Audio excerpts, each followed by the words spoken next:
Hi everyone, in front of me I've got Lenovo TAB M11 Plus, and let me share with you how to change video resolution or video quality on this device.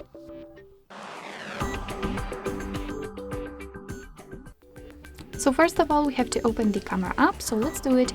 And currently we are in the standard photo mode, as you can see. So we have to switch to the video one. Let's tap on the video, and now tap on this three dots icon.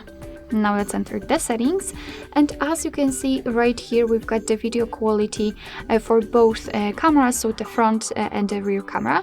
And let me pick, for example, this option to show you. And as you can see, after tapping, you've got two different options from which you can choose.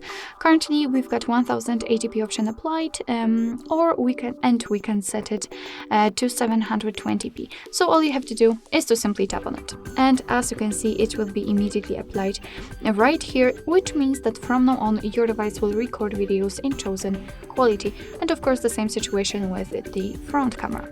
Of course you can set all of the options you want, so you can you can leave the 720p, but I highly recommend to keep this option, so 1080p option applied, as it is the best possible here.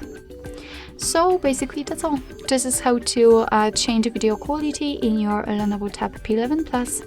Thank you so much for watching. I hope that this video was helpful, and if it was, please hit the subscribe button and leave the thumbs up.